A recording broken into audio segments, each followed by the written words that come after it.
Welcome to the ultimate guide on what not to do when you take psychedelics, aka the story of my first ever trip as well as the first and last time I took psychedelics at a party. Get cozy, grab some popcorn and try not to click away whilst I quickly tell YouTube this video is educational and honestly advise you guys not to take LSA just because it's legal like I did. These seeds can be extremely powerful as you'll soon find out and I definitely don't recommend them for newbies. So me and a close friend, let's call him Tom, chewed up and swallowed some Hawaiian Baby Woodrose seeds. I had 6 and he had 4. And you're probably wondering how I met aliens on 6 seeds, and we'll get to that right now. The answer is more drugs.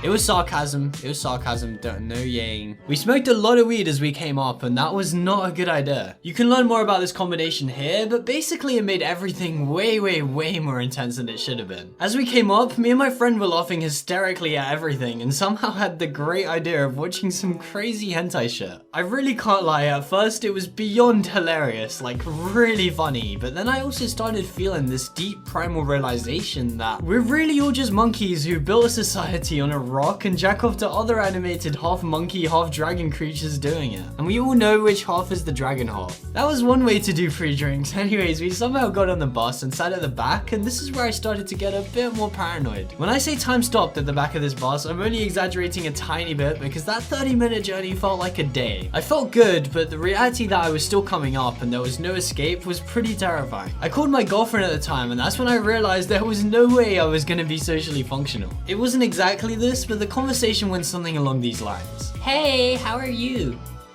Hello? Oh, hello? Hi. Huh, what's that?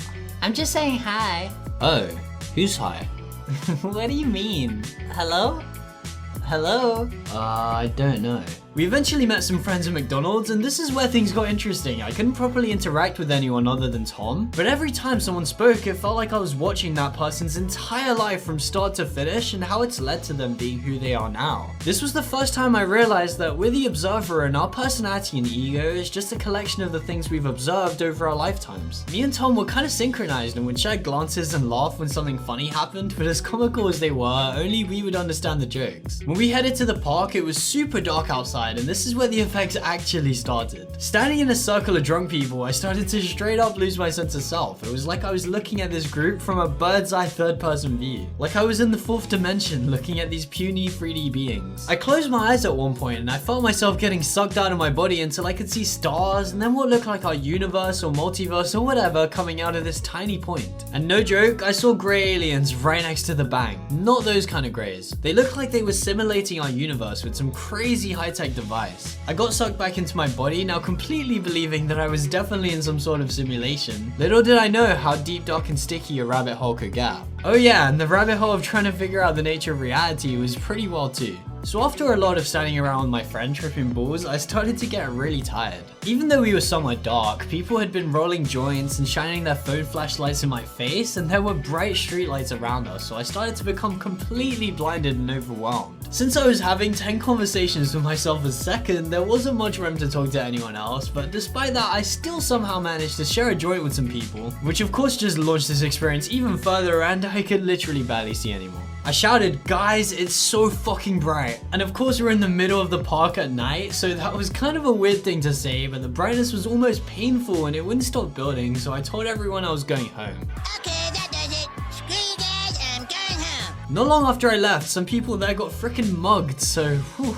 And even though I somehow avoided all of that, my lack of preparation meant that this experience was still pretty terrifying, overwhelming, and completely changed how I see drugs. Gone were the days of taking psychedelics without doing hours upon hours of research. I hope you guys can learn from my mistakes and not almost traumatize yourselves like I did by always having a good set and setting. Here's the next trip I had on this crazy psychedelic journey, and if you want the full multiple 1,000-word trip report document I wrote with way more details and events, it will be up on our Patreon and I'll link it below. Cheers, guys.